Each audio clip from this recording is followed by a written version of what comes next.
video, I'm gonna talk about which movies in general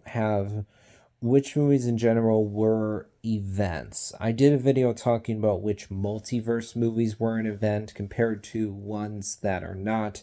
But in this case, I'm going to look at all movies.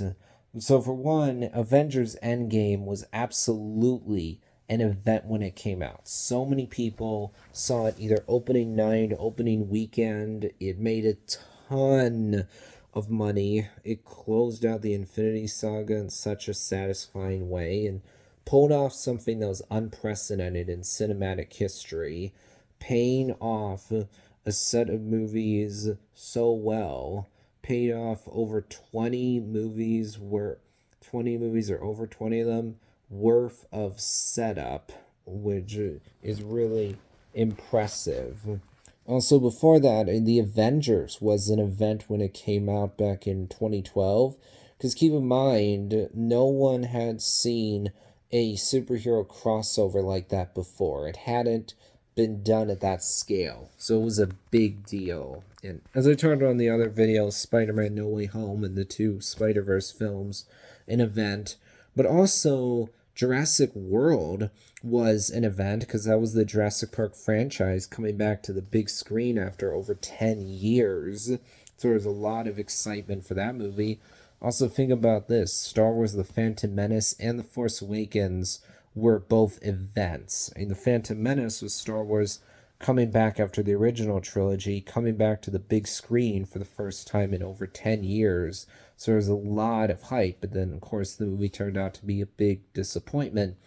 And then when The Force Awakens came out, Disney had purchased Lucasfilm. This was Star Wars coming back to the big screen for the first time in over 10 years. The trailers played off of nostalgia.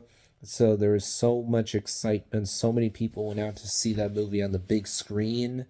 It's one that, on a superficial level, is good because it's fun to watch, entertaining, funny, but when you actually look at The Force Awakens more closely, there are a lot of issues.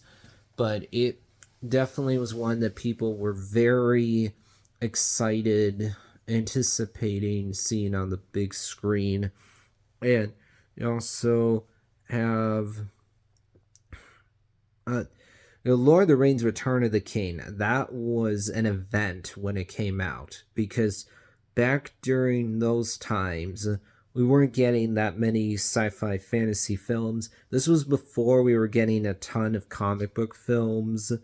And this movie got nominated for Best Picture. I think it won first time for a fantasy film. It made a lot of money, got great reviews. It closed off the Lord of the Rings trilogy in a very satisfying way, really cementing the fact that this is one of the best trilogies out there. And then I would say that Rise of the Planet of the Apes was an event when that movie came out. Because, for one, like I talked about with Jurassic Park or Star Wars, and this was the Planet of the Apes franchise coming back to the big screen for the first time in over 10 years. Also, the franchise was not in a good place before Rise of the Planet of the Apes came out because the Tim Burton remake was absolutely not well received. On a similar note with Jurassic Park, the second and third film weren't really received very well, so that also generated excitement for Jurassic World. Same thing goes with Star Wars. When The Force Awakens came out, it was coming out after the prequels that weren't received very favorably, so that definitely helped. But I think those are the major examples I can think of right now.